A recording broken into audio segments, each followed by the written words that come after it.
Bismillahirrahmanirrahim. Kita akan masuk teman-teman sekalian ke pasal ke-18. Anjuran sholat di padang yang sepi. Maksudnya ada keutamaan kalau seandainya kita pergi sholat atau kita berada di sebuah lapangan yang luas kayak di sawah, di ladang, di padang pasir, ya, di peternakan. Tapi tidak ada orang yang bisa kita ajak jemaah karena jauh dari pemukiman misalnya. Tapi tetap Anda sholat ini punya keutamaan tersendiri. Ya. Kita akan membaca hadits pertama, yaitu nomor 413, maaf. Ada sebelahnya hadis nomor 1 dalam pasal ke-18 ini. Dengan sanad sahih dari Abu Sa'id al-Khudri radhiyallahu anhu, dia berkata, Rasulullah SAW bersabda, "As-salatu fi jama'atin ta'dilu 25 salah. فَإِذَا صَلَّاهَا فِي فَلَاتٍ فَأَتَمَّ رُكُوعَهَا وَسُجُودَهَا بَلَغَتْ 50 salat." Salat berjamaah itu sebanding dengan 25 salat. Kalau salat di masjid dibandingkan dengan salat sendiri 25 kali lipat. Jika dia menunaikannya di padang yang sepi, lalu dia menyempurnakan rukuk yang sujud, maka ia mencapai 50 salat. Diriwayatkan oleh Abu Daud. Dan Al-Hakim juga menyebutkan dan dikatakan sahih sesuai dengan syarat Bukhari dan Muslim. Yang bisa difahami dari hadits ini teman-teman sekalian, bukan berarti kita disuruh sengaja meninggalkan masjid, sholat berjamaah di masjid, lalu kemudian kita cari padang rumput yang luas, atau padang pasir yang luas, kemudian kita sholat sendiri, bukan itu yang dimaksud. Yang dimaksud sini teman-teman sekalian adalah, kalau seandainya ada seseorang pergi mengembala kambing terutama, ini umumnya dikenakan bagi orang yang pengembala kambing, karena biasa bawa gembalanya dari pagi, nanti sore baru pulang, digiring sampai dia ke satu tempat yang luas yang ada rumput-rumputnya, kemudian dibiarkan hewan-hewan itu menikmati rumput-rumput atau tumbuhan yang ada di situ gitu kan.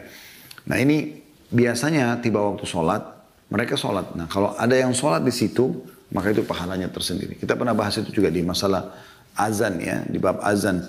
Nah, Allah Subhanahu Wa Taala mengampuni dosa orang yang pergi mengembala sampai ke atas gunung, tidak ada orang lain, kemudian tiba waktu sholat lalu dia azan, lalu kemudian dia sholat, maka Allah pun bangga dengan dia karena dia azan dan dia sholat sendirian di atas gunung, lalu kemudian Allah ampuni dosa-dosanya. Ya. Jadi ini yang difahami adalah seperti sebagaimana saya paparkan tadi ya. Ibnu Hibban juga menyebutkan masih dalam nomor yang sama, di nomor 413 dan urutan pertama dalam pasal kita ini, Ibnu Hibban menyebutkan dalam sahihnya dan di lafadznya dia berkata, Rasulullah SAW bersabda, "Salatul rajuli fi jama'atin tazidu ala salati wahdahu bi 25 darajah. Fa in sallaha bi ardin qiyyin fa atamma ruku'aha wa sujudaha tuktabu salatu bi 50 darajah." Salah seorang dengan berjamaah melebihi salatnya sendirian dengan 25 derajat. Jika dia melaksanakan di padang yang sepi, lalu dia menyempurnakan rukuk dan sujudnya, maka salatnya ditulis dengan 50 derajat. Karena di sini sudah kita jelaskan tadi ya. Jadi bagaimana seseorang walaupun dia pergi sendirian, tetap dia sholat. Ada yang temani dia atau tidak. Ya. Kita pindah ke hadis yang kedua dalam pasal kita ini. Dan memang di sini juga cuma dikasih urutan 2 hadis ya. Makanya kita gabungkan 2 pasal ini. Yaitu nomor 414 urutan 2 dalam pasal kita dengan sanad sahih. Dari Salman Al-Farisi radhiyallahu anhu, dia berkata, Rasulullah SAW bersabda, "Idza kana rajulu bi ardin qiyyin fahanatis shalah falyatawadda. فإن لم يجد ماء فليتيمم فإن أقام صلى معه ملكاه وإن أذن وأقام صلى خلفه من جنود الله ما لا يرى طرفاه." Apabila seseorang berada di padang sepi, lalu waktu sholat telah tiba, di padang pasir, padang rumput, di sawah, kadang-kadang ada petani punya sawah luas sendirian dia. Apabila seseorang berada di padang sepi, lalu waktu sholat telah tiba, maka hendaklah dia berwudu. Jika dia tidak menemukan air, maka hendaklah dia bertayamum untuk segera sholat. Jika dia beriqamah dan sholat, maka ada 2 malaikat yang sholat bersamanya.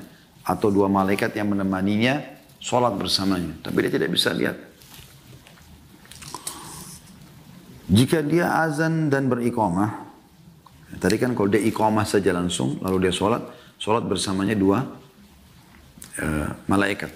Dan kalau dia azan dulu, baru dia iqamah, maka sholat di belakangnya sebagian tentara-tentara Allah yang tidak bisa dilihat kedua ujungnya. Diriwayatkan oleh Abdul Razzaq, dari Ibnu At-Taimi, dan dari bapaknya, dari Abu Uthman An-Nahdi, dari Salman Al-Farisi.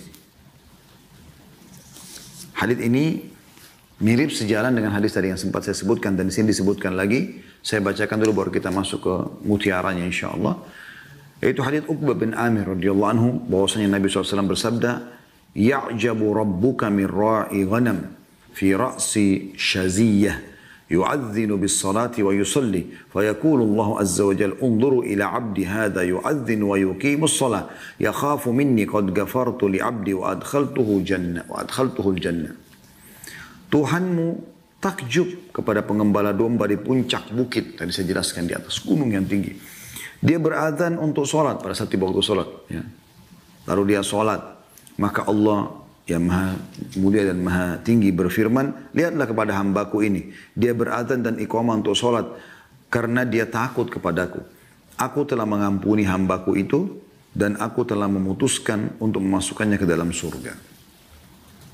Hadits ini juga memberikan pelajaran yang sangat luar biasa teman-teman sekalian. Bagaimana pelajaran pertama, seorang muslim dianjurkan tidak melalaikan sholatnya. Bahkan dalam hadits ini disebutkan, walaupun dalam kondisi dia tidak punya air, dianjurkan tayamum agar tidak menunda waktu sholat. Walaupun dia sendirian. Di padang pasir, di sawah tadi, di kebun, di hutan, di gunung. Ya. Tetap dia sholat. Tapi ingat, jangan lupa. Ikutkan keutamaan yang besar. Yaitu azan dan iqamah. Kalau anda cuma iqamah saja, maka yang sholat bersama anda, walaupun anda sendirian, adalah dua malaikat yang mendampingi anda. Kanan dan kiri. Kalau anda azan dulu baru iqamah, maka semua makhluknya atau makhluknya Allah subhanahu wa ta'ala dari tentara Allah yang mendengarkan azan anda akan ikut sholat bersama anda yang tidak bisa kelihatan di mana ujungnya.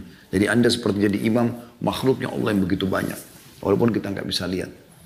Kenapa bisa perbedaan? Kalau iqamah cuma dua malaikat, kenapa kalau azan banyak yang datang sholat? Karena kalau iqamah itu biasanya memang terdekat ya, yang mendengar. Kalau azan itu kan kumandankan azan, banyak orang dimanapun Allah sampaikan suara kita, Allah utuskan para makhluknya, hamba Allah SWT dari malaikat yang datang sholat bersama kita.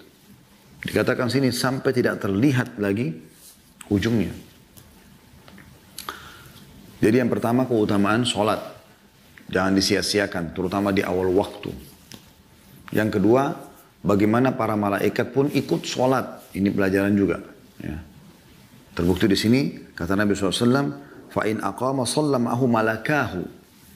Kalau dia iqamah untuk sholat di tempat itu, maka dua malaikat yang mendampingi sholat bersamanya. Berarti malaikat juga sholat.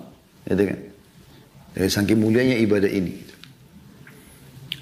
Dan kalau dia azan dan iqamah. Kalau dia iqamah saja hadir malaikat. Kalau dia azan dan iqamah, maka dia akan sholat bersama atau akan sholat bersamanya makhluk Allah, tentara Allah yang cuma Allah yang tahu dan tidak bisa terlihat dengan jangkauan mata. Jadi saking banyak yang sholat berjamaah dengan dia. Dan ini imam terhadap hal ghaib teman-teman sekalian. Ya. Bagaimana kita mengimani ini secara ghaib. Jadi yang kedua adalah malaikat pun sholat. Pelajaran yang ketiga, bagaimana Allah subhanahu wa ta'ala memiliki tentara-tentara. Makanya Allah mengatakan dalam Al-Quran, وَإِلَّهِ جُنُودُ السَّمَاوَاتِ وَالْأَرْضِ. Allah memiliki tentara-tentara di langit dan di bumi. Kita tidak bisa tahu semuanya makhluknya Allah subhanahu wa ta'ala. Ya. Jadi jangan pernah merasa teman-teman kita sendirian. Banyak makhluknya Allah. Banyak makhluknya Allah yang itu hadir bersama kita sebenarnya. Cuma memang Allah SWT tidak membuat mereka interaksi langsung dengan kita. Tapi mereka hadir. Jadi malaikat-malaikat ya, mereka hadir melihat itu. Apa yang anda lakukan disaksikan oleh mereka. Kemudian hadis yang setelahnya tadi ini dari pelajaran yang ketiga yang kita bisa ambil. Atau pelajaran yang keempat ya. Nah, pelajaran pertama tadi tentang masalah pentingnya sholat. Di awal waktu tidak punya air wudhu pun di sebuah tempat yang terpencil anda tayamum sholat.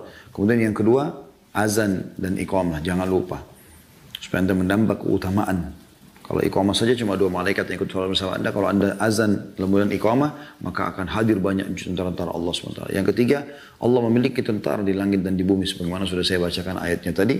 Kemudian keutamaan yang keempat adalah bagaimana Allah Subhanahu Wa Taala membanggakan atau bangga ya, dengan hambanya yang seperti ini. Walaupun dia sendirian, dia azan, dia iqamah, dia sholat. Oh di tanah rata kah, mau di atas batu kah, pokoknya dia sholat.